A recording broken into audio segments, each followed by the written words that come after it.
Bom dia, amadas irmãs, amados irmãos. Vamos dar início à nossa EBD, fazendo uma oração. Senhor nosso Deus, somos gratos, Senhor, por esse dia que o Senhor nos concede, para que estejamos reunidos como um só homem, num só coração, com o desejo de ouvir o Senhor. Não há homens, mas o desejo de ouvir o Senhor através do Espírito Santo.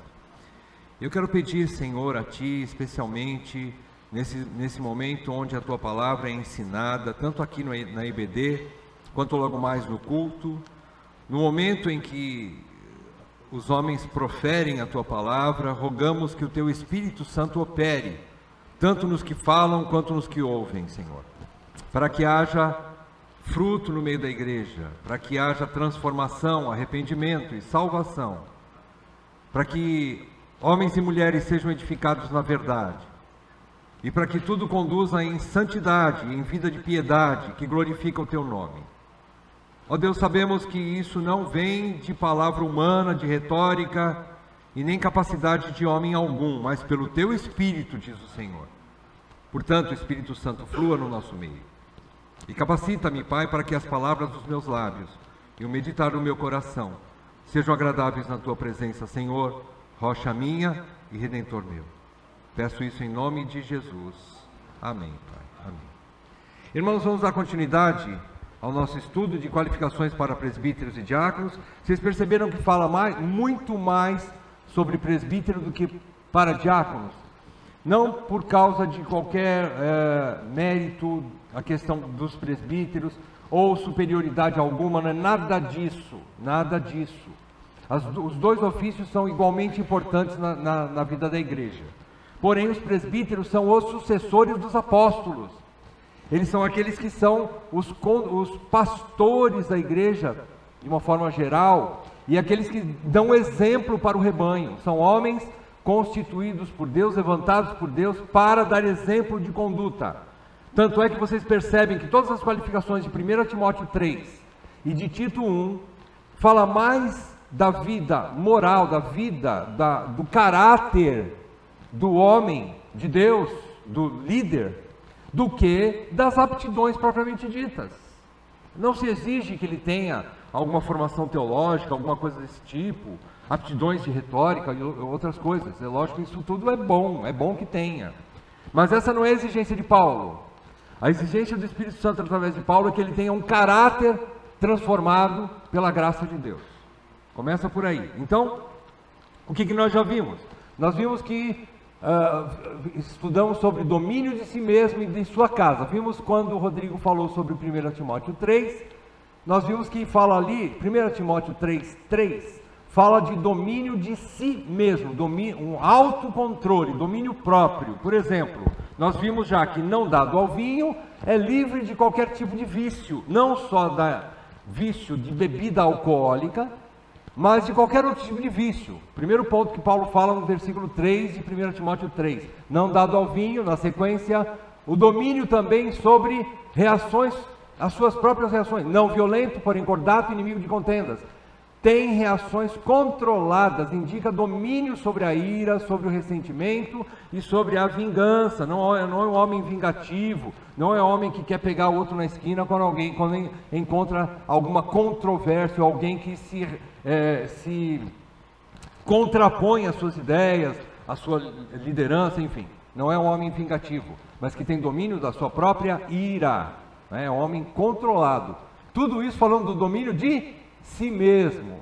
Por último, o Rodrigo falou sobre não avarento, tem domínio sobre o fascínio das riquezas, não engajado em negócios escusos. Às vezes a gente pensa assim, não, o cara não é um avarento, mas ele é um cara que tem os negócios todos descontrolados, deve para todo mundo, não paga conta, se os negócios são todos escusos, tem coisas meio nebulosas, né? O homem de Deus, ele tem que andar na luz, ele pode ter até momentos ele tem até dívidas, mas são dívidas que são justificáveis por algum desemprego, por alguma situação na vida que acontece, uma doença na família, ele é obrigado a gastar muito, acaba ficando com uma certa dívida, mas depois ele corre e resolve o negócio.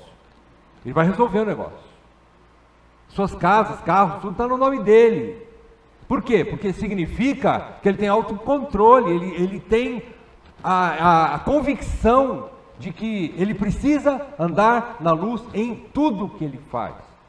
E nada por trás disso, né, desabona a sua pessoa. Agora nós vamos ver 1 Timóteo 3, 4 e 5, abra comigo, 4 e 5, que vai falar sobre o domínio de sua casa, sua família. Perceberam? Paulo começa lá no versículo 1, que ele diz assim: ótima coisa desejar o episcopado, excelente coisa você deseja, se você deseja ser um presbítero. Porém, é necessário que seja irrepreensível, e depois, a primeira coisa que ele pede depois da irrepreensibilidade é ser marido de uma só mulher. Antes de ter a aptidão de ensinar, ele tem que ter o alvo na sua igreja primária. Qual é a igreja primária de qualquer homem? Não só do presbítero. A sua esposa, não tem nem falando de filhos, nem de trabalho, está falando da esposa. Então, obviamente é um homem, né? Para ser um presbítero precisa ser um homem. E depois ele vai falando algumas outras coisas. Chega no versículo 3, fala tudo isso que nós vimos: domínio de si mesmo, autocontrole. E agora ele vai falar domínio da sua casa, ok? Vamos ler o versículo 4 e 5. E que governe bem a própria casa, criando os filhos sob disciplina, com todo respeito. Pois, se alguém não sabe governar a própria casa, como cuidará da igreja de Deus? Paulo levanta uma questão. Se ele não consegue governar um pequenino rebanho que é a sua família, como ele vai governar um rebanho maior que é a igreja? Se você analisar a vida dos homens de Deus, desde Moisés para cá, o grande líder, o primeiro grande líder de um povo enorme, Moisés, ele teve problema. Por isso que a gente entende, já desde o início, como Moisés escreve o próprio salmo que ele escreve, Salmo 90, ele deixa claro ali. Ele termina o salmo e diz assim: Senhor, que a tua graça cubra as obras das nossas mãos. Por quê? Porque as obras das nossas mãos têm falhas.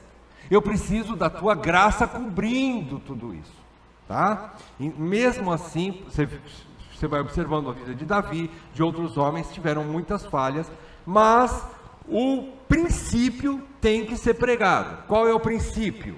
Ele tem que governar a própria casa, não é? Para que consiga depois, no exercício dessa liderança dentro de casa, ele vai aplicar no rebanho maior, que é a igreja, não é? Então, governar bem a própria casa. O que significa isso? Significa superintender, reger, supervisionar, presidir o seu lar. E aqui, muitas pessoas colocam o cristianismo, não só o cristianismo, mas também o próprio judaísmo, que gerou o cristianismo posteriormente, não é? O cristianismo, na verdade, é a revelação maior do judaísmo, no início, né? Mas eles colocam tudo isso como uma visão machista da situação. Por que só um homem pode liderar? Por quê? Na verdade, as pessoas olham de maneira errada. Quando um líder cuida bem da sua casa, a esposa fica tranquila, ela se sente segura. Ela, como vaso mais frágil, vai entender que aquele homem a ama a ponto de dar a sua própria vida por ela. Então não é questão de machismo, não, é questão primeiro de estrutura, que Deus inculcou isso na raça humana. Que o homem, como vaso mais forte, ele tem que puxar a fila, ele tem que ir na frente, abrir a picada, por assim dizer, não é? E ele então, como supervisor, como presidente, ou como governador do seu lar, como você queira usar, né, ele tem que encabeçar a família. Ele tem que ser o líder, sempre mostrando, não só, como nós vimos aqui, né, proteger, suprir e dar atenção à família, né, mas não só em questões materiais. Às vezes a pessoa fala assim: eu sou pai, eu sou marido, sou um bom pai, um bom marido, porque eu trago feijão para dentro de casa, eu pago a minha conta de luz, conta de água, telefone. Você não faz mais, é sua obrigação fazer isso. Mas não é só isso. Você precisa ser sacerdote dentro do seu lar. Você, como líder, como homem, você é a expressão de Cristo dentro da sua casa. Você é a expressão, o modelo de santidade. Você tem que dar o exemplo dentro da sua casa. É isso que o presbítero tem que fazer primeiro em casa, né? Já vimos que o principal ministério de um homem é amar a sua esposa como Cristo amou a sua igreja. Ou seja, Paulo disse isso ali dentro do texto que ele fala lá no versículo 2, marido de uma só mulher. Isso significa os cuidados que ele tem com a sua mulher. Isso ele relata em outras cartas, e principalmente Efésios 5, mostrando que marido de uma só mulher também está envolvido ali todo um cuidado especial com aquela mulher, né? Aí as pessoas podem perguntar, mas e o presbítero que não é casado? Existe presbítero que é solteiro ou optou pelo celibato? Existe, mas não é a regra, é a exceção, não é? Pode ter? Pode. Paulo não era casado, segundo que os historiadores, Paulo não era casado, mas a gente vai ver daqui a pouco a questão de ser casado ou não, tá? O próprio Paulo indica que seja casado, não trazendo como obrigatoriedade, mas se for casado, ele tem que cuidar bem da sua esposa. O principal alvo do presbítero é cuidar bem da sua esposa. E agora, ele amplia um pouquinho, ele fala não só da sua mulher, mas ele amplia agora para os seus filhos, para a sua casa, tá? Ele vai ampliar. Governar aqui é mais do que simplesmente suprir, mas colocar o lar nos caminhos do Evangelho, nos caminhos do Evangelho.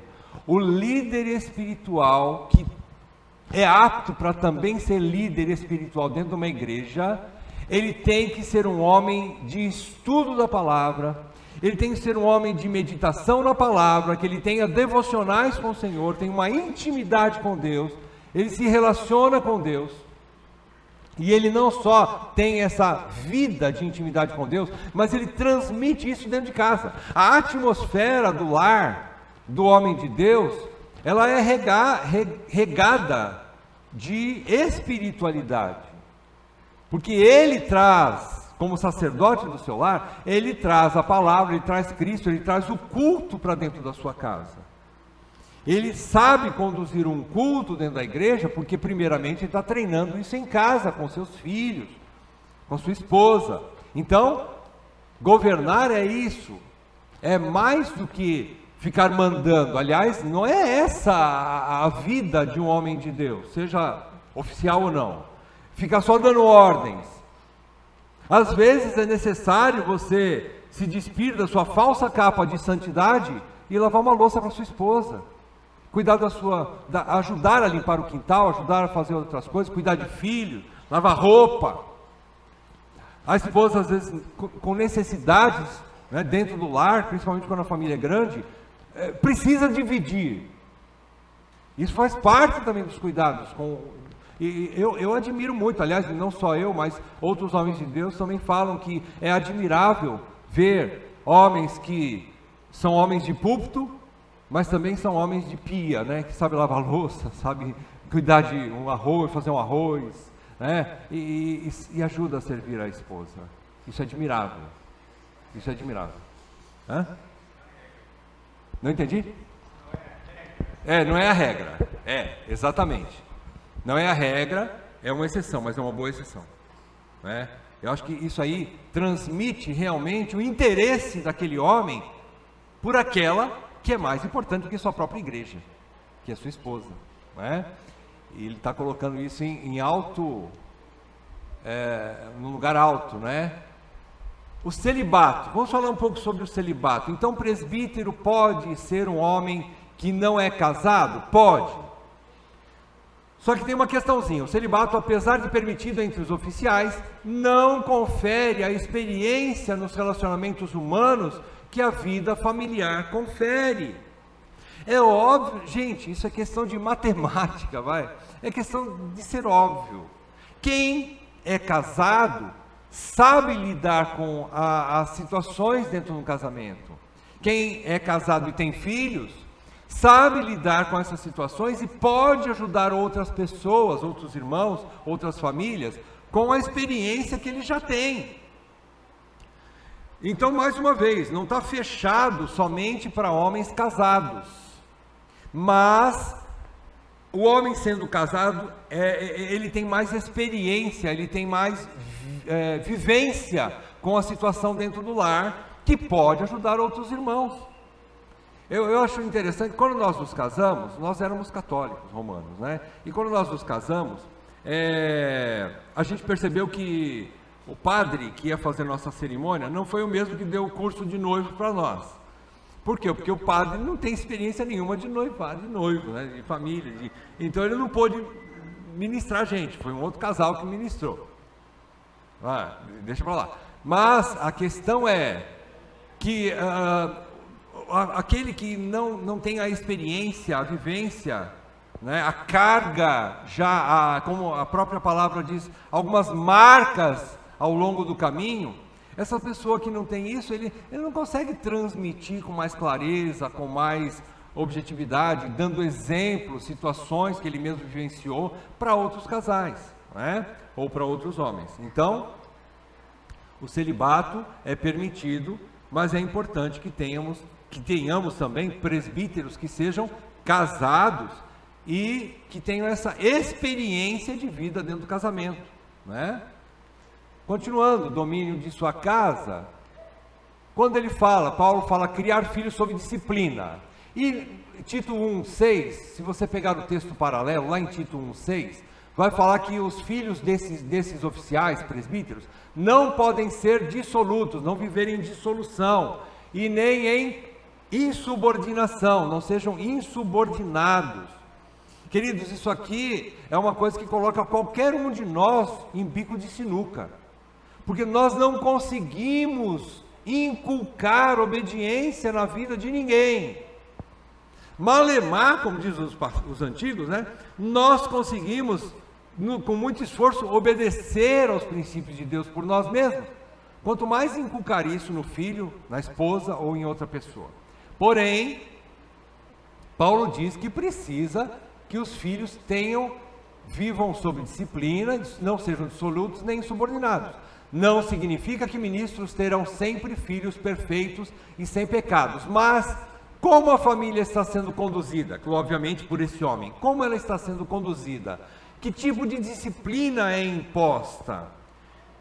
A disciplina do homem de Deus aqui é a disciplina corretiva mesmo, a disciplina, lógico, a preventiva é a disciplina que você ministra, você ensina o filho nos caminhos que ele deve andar.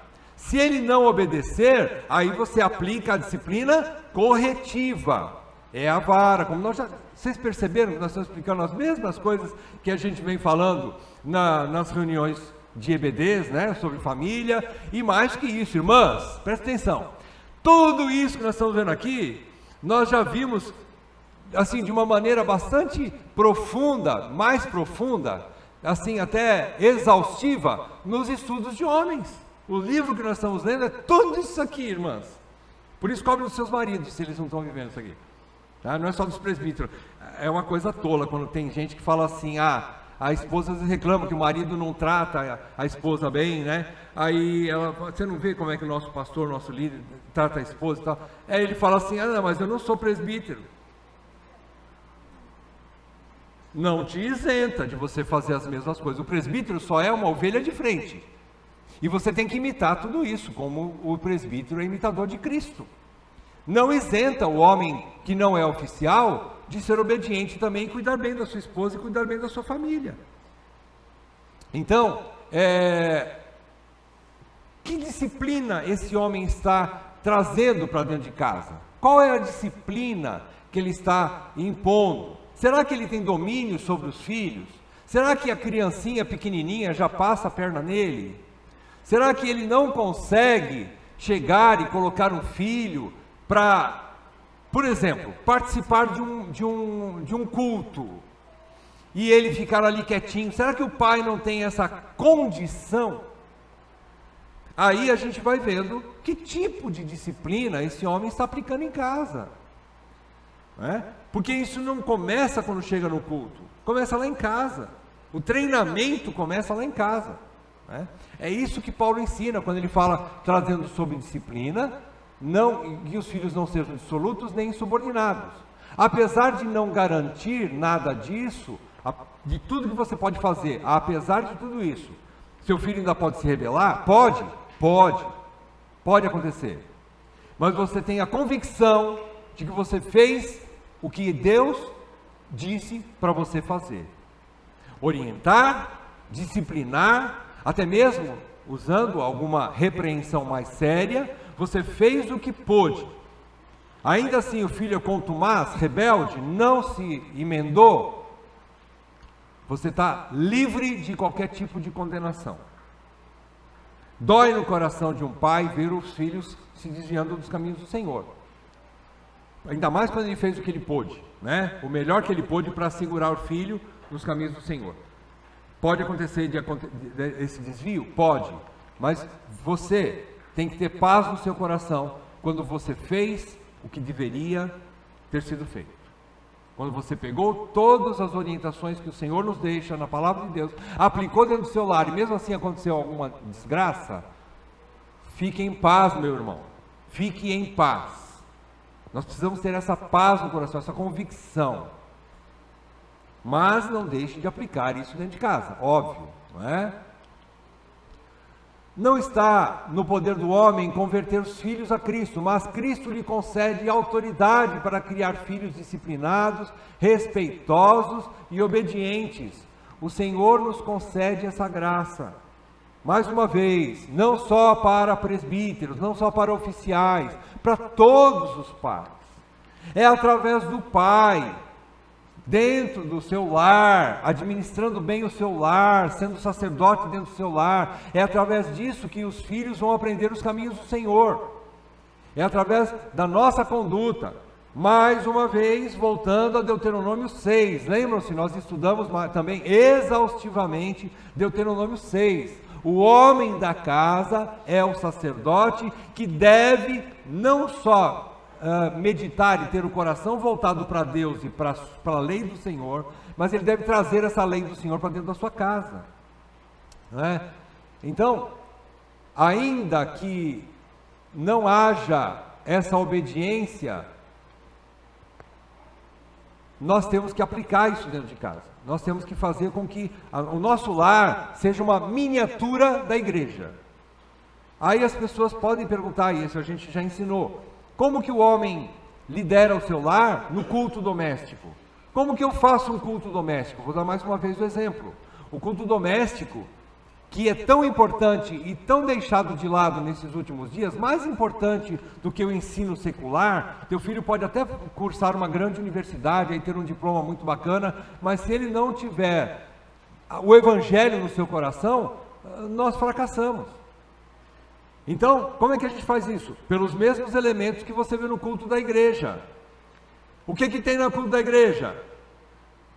Música, canção, um hino, né? Você canta uma música com seu filho, oração e especialmente estudo da palavra, leitura da Bíblia e explicação daquele texto.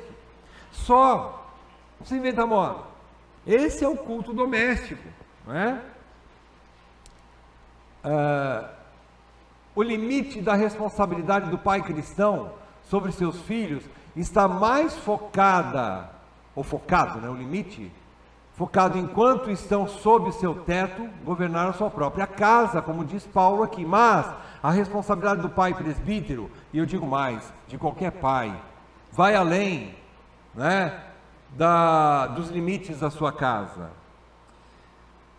Eu digo para você como pai cristão, se você vê um filho, mesmo casado, crente, caminhou com você um certo tempo, Deus permitiu que ele se casasse com uma irmã, ele foi morar em outro lugar, óbvio, separar de pai e mãe, né, deixar pai e mãe, isso é bom, vai constituir uma nova família, mas se ele se desviar do caminho do Senhor, nós como pais podemos ter a autoridade, temos a autoridade de chegar nele e dizer: você está errado, meu filho.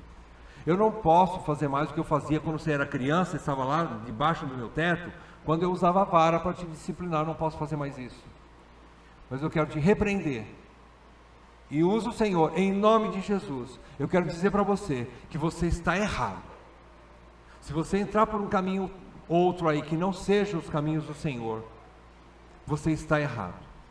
O seu pai está aqui para repreender você em nome do Senhor Jesus Cristo. Você pode repreender seu filho, sua filha, deve. Ainda mais quando for presbítero, né? Mais sendo presbítero. Então é isso, gente. Paulo deixa aqui bem claro, dentro da própria casa, começando em casa, começa em casa. Não isenta de disciplinar depois que o filho é casado, como eu já disse. Mas começa em casa. Por que Paulo deixa claro isso? Isso a gênese de um homem de Deus é o seu lar. O início de uma boa administração, se ele for um presbítero lá na frente, começa dentro de casa. A maneira com que ele está aplicando as verdades de Deus dentro do seu lar. Começa dentro de casa. O que a gente pode concluir disso, irmãos? O lar é o laboratório do homem de Deus. Se ele lidera bem sua família, tem grandes chances de fazê-lo também na igreja. Não quer dizer, veja, nós temos que pegar num todo, tudo que Paulo fala aqui em 1 Timóteo 3, a partir do versículo 1, nós temos que pegar num todo. Quer dizer que todo homem que lidera bem o seu lar tem que ser presbítero? Não. A obrigação de todo homem cristão é liderar bem o seu lar, seja ele oficial ou não. Por quê? Porque nem todo homem que lidera a sua casa, lidera bem a sua casa, tem um chamado de Deus. Vocês perceberam outra coisa? Também nem todo homem que pode liderar bem a sua casa, às vezes tem a aptidão para ensinar. Nem todos têm também. Então, todos os homens que estão se esforçando para liderar bem a sua casa, têm que entrar no descanso quanto a esse chamado. Nós estamos falando de uma categoria diferenciada de pessoas dentro de uma igreja que Deus chama para exercer um comando, para exercer essa liderança, o presbiterato, né? Mas não quer dizer que todo homem tem que exercer o presbitério, não é isso. Mas aquele que é chamado para exercer o presbitério tem que estar treinado nessas áreas que nós estamos colocando aqui: marido de uma só mulher, controle de si mesmo, controle de sua casa, domínio sobre a sua casa, né? Aplicando as verdades de Deus dentro do seu lar. Mais uma vez, eu gosto de reforçar, não quer dizer que todo presbítero vai ter uma família doriana, né? É doriana que chama, que fala? Que é aquela... Hã? Não entendi? Doriana, né? Quer dizer, tudo certinho, margarina, né? Aquela família que está tudo redondo. Aí eu já estou falando da escola, né? Não é nada disso. Tudo certinho, né? Tudo redondinho, nossa, está funcionando. As engrenagens todas perfeitas, todas redondinhas. Queridos, nós temos percalços no nosso casamento, nós temos dificuldade na criação de filhos. Então não quer dizer que está tudo em ordem, mas o homem, tanto o homem de Deus, como o que não é um oficial, tem que se esforçar para colocar em ordem essas áreas que estão faltando. Ele tem que se esforçar. Então o líder é observado através disso também. Nem sempre as coisas são 100% já lá, ou está na maturidade, tudo certinho, tudo redondinho. Mas ele está se esforçando para chegar lá. É uma coisa que a gente precisa muito colocar na nossa cabeça. Porque a gente vê, principalmente os reformados, acham assim: nós somos salvos pela graça, mediante a fé, não por obras, para que ninguém se glorie, né? Tudo bem, mas depois lê o próximo versículo: chamados para as boas obras, né? Porque Deus assim o fez, nós fomos chamados para as boas obras. Aí a pessoa fala assim: eu já sou salvo mesmo, né? E Deus não está chamando ninguém perfeitinho, mas Ele quer que a gente busque a perfeição. Ele quer que a gente busque a perfeição. Ser semelhante a Cristo é viver uma vida altamente santa e piedosa, onde todas as áreas da minha vida, não haja nenhum escândalo. Às vezes existem falhas, mas não podem ser falhas escandalosas a ponto de pôr a descrédito o meu ministério. Erros são cometidos, pecados são cometidos, e existe o perdão, a graça, o arrependimento para isso, para voltar para Deus, para voltar para a sobriedade.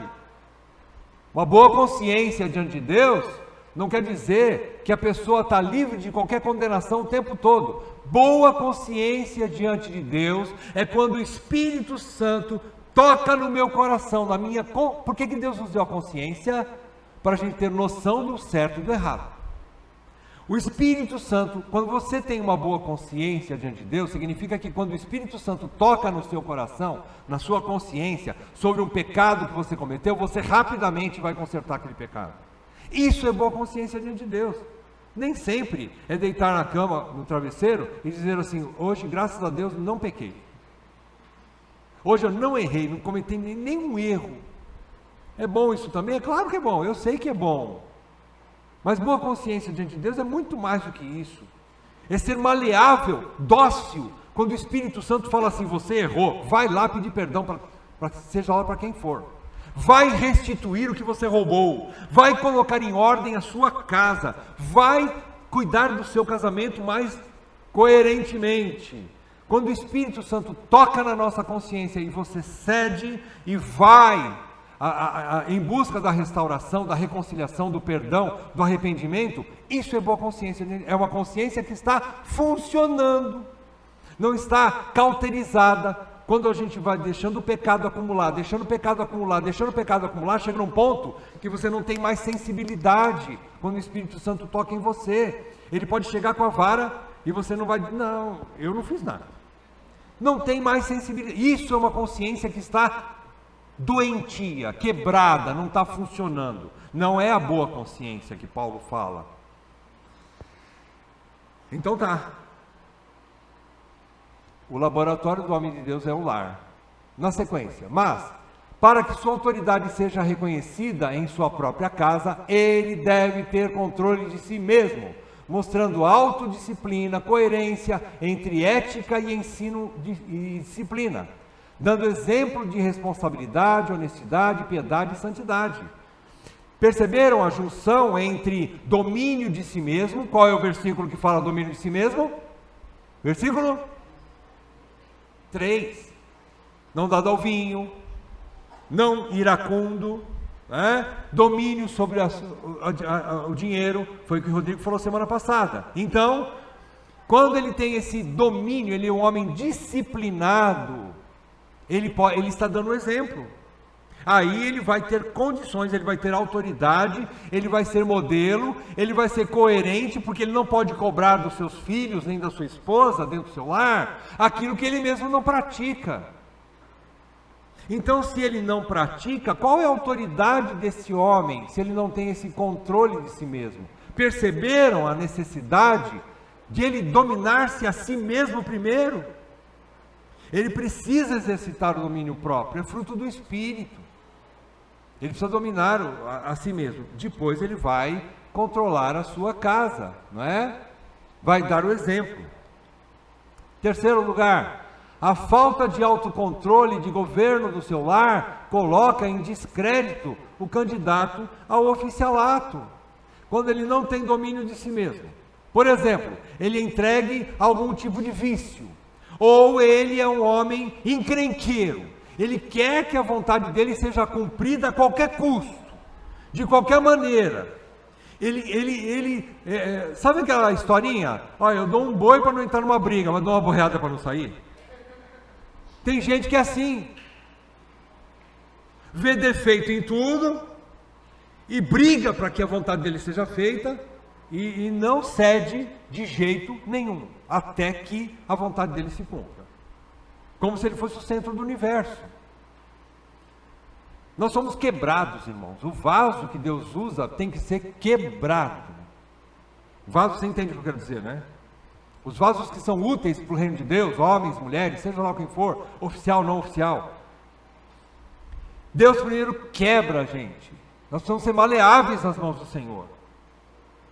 E então depois ele nos usa, né? Então, essa falta de controle, autocontrole e do governo do seu lar, coloca em descrédito o candidato ao oficialato. Quarto lugar, quarta conclusão, as escrituras requerem do presbítero ou ancião que seja um homem maduro ou que expressa domínio próprio, que significa que ele tem, aí resumindo, o que é que esse homem tem quanto a domínio próprio? De novo, versículos 3, semana passada nós vimos, 4 e 5 que nós vimos hoje. Primeiro, ele tem independência de vícios. Olha, vamos reforçar bem essa situação. Ele não é dependente, né? Ele não tem vícios, ok? Segundo lugar, maturidade emocional. É um cara que ele sabe se dominar as suas emoções, as suas reações. Muitos já disseram, ensinam com fidelidade. Nós podemos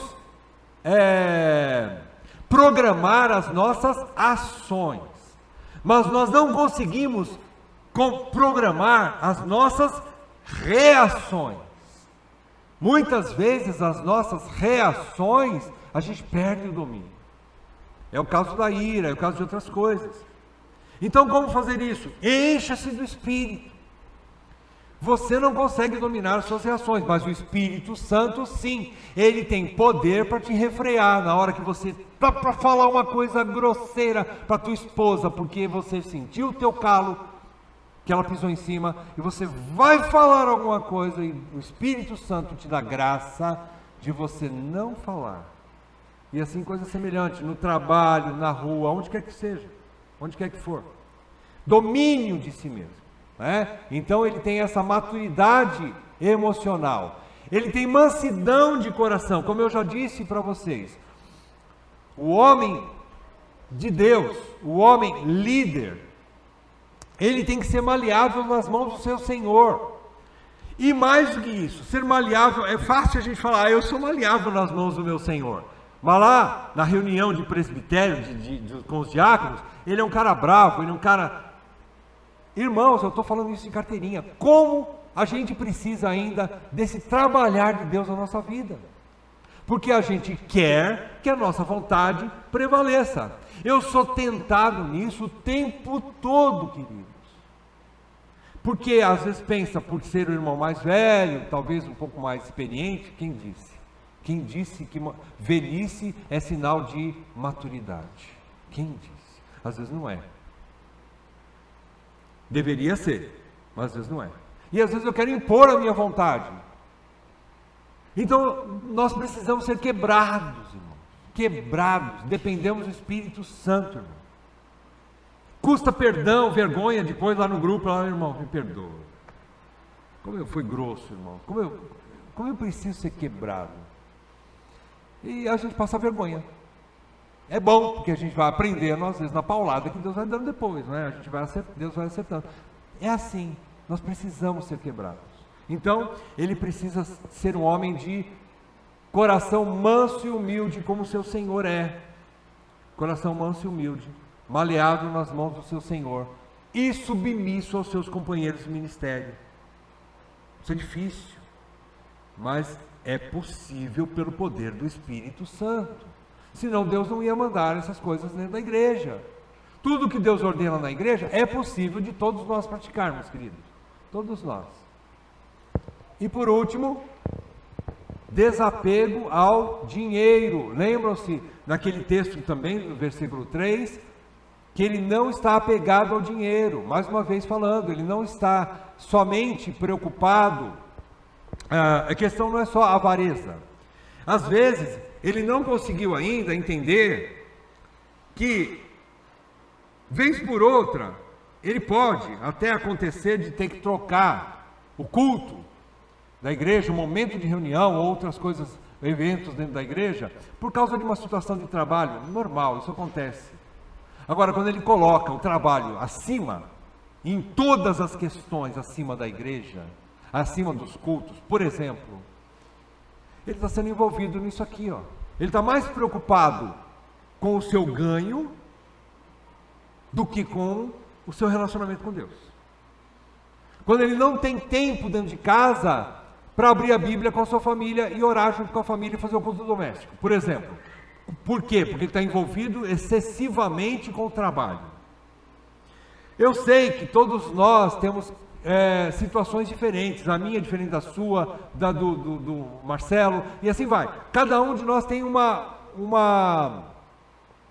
como é que eu posso dizer assim? Um dia a dia, né, diferente do outro. Como?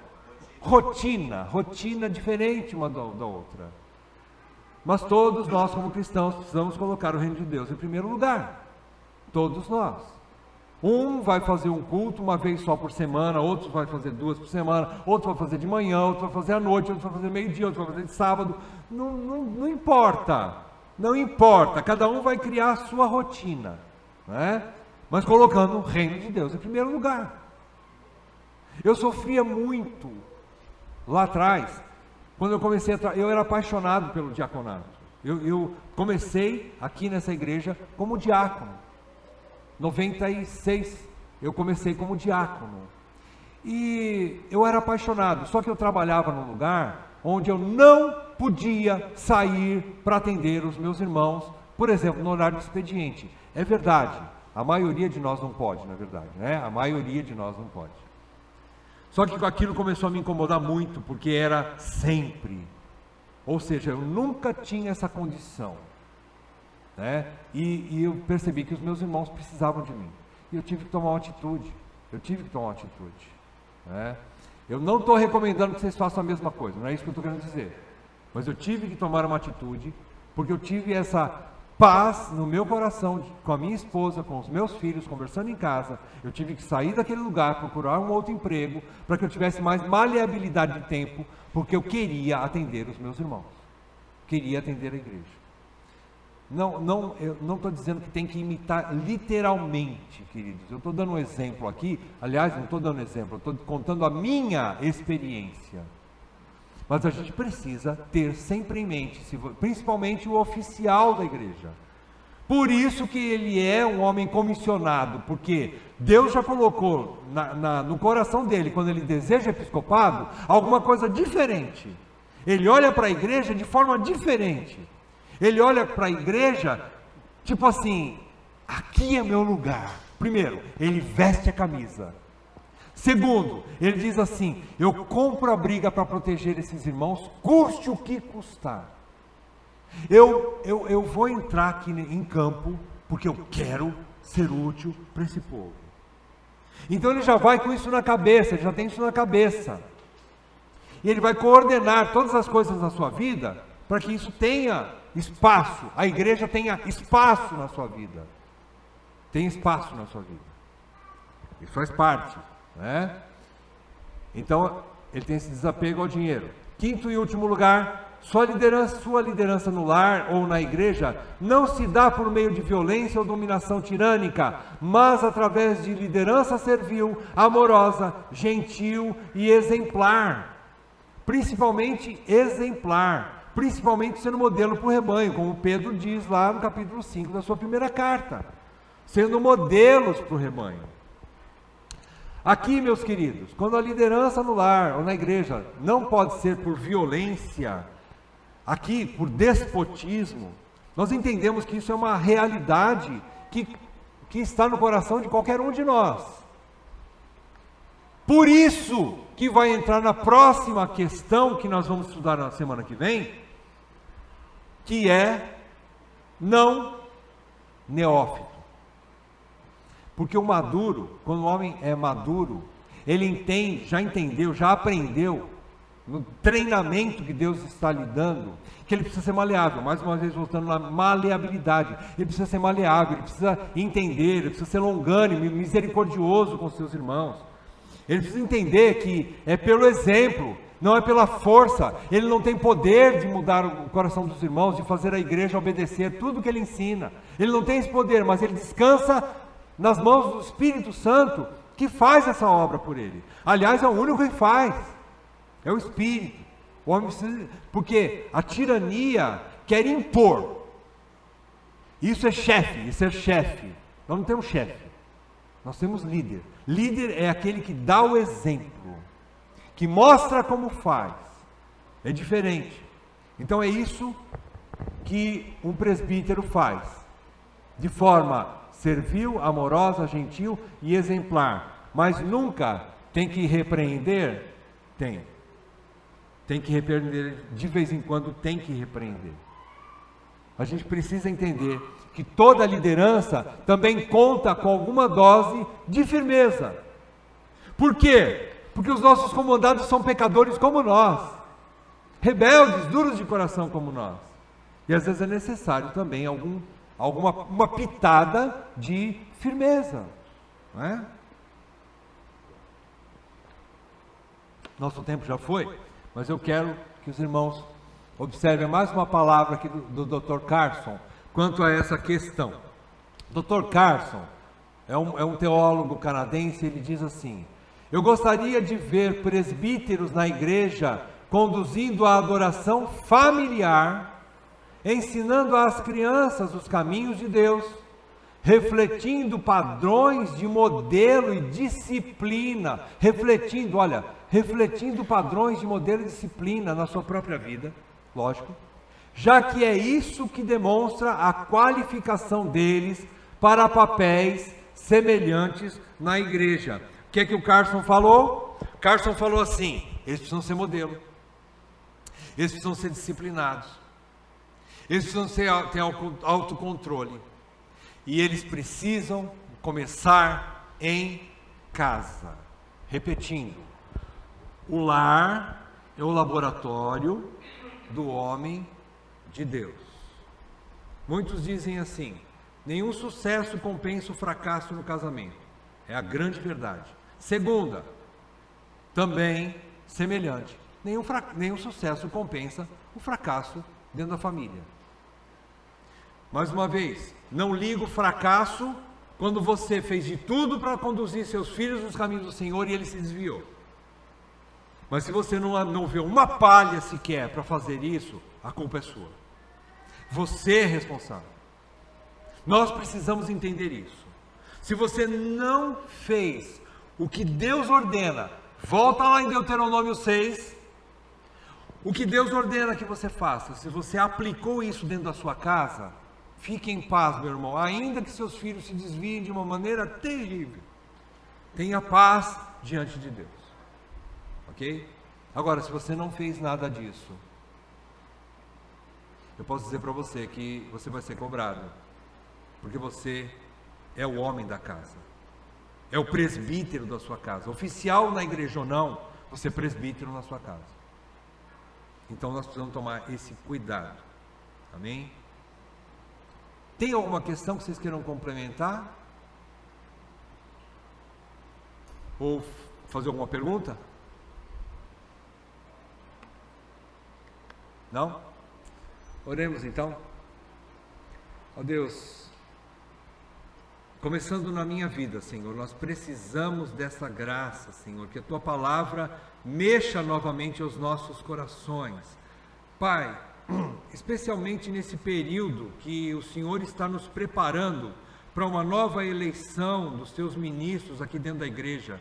Senhor, que o Senhor esteja usando essas verdades, Senhor, para alinhar os nossos homens. Senhor, nós precisamos de mais homens de Deus que abracem a causa. Como o Senhor disse que nós poderíamos estar orando, pedindo ao Pai que enviasse mais trabalhadores para a vinha. Senhor, aqui estamos nós, mais uma vez pedindo, manda novos presbíteros e diáconos para a ICCG, Senhor. Por favor, levanta homens aqui no nosso meio. Eu sei que o Senhor é poderoso para fazer isso. Eu sei que o Senhor é poderoso para chamar, e se o Senhor não chamar, ninguém vai fazer. É o que eu te peço, Pai. Nós carecemos de mais líderes, Senhor. Mas líderes responsáveis e qualificados, conforme isso que nós estudamos aqui. É o que nós te pedimos, Senhor, em nome de Jesus. Amém, Pai. Amém.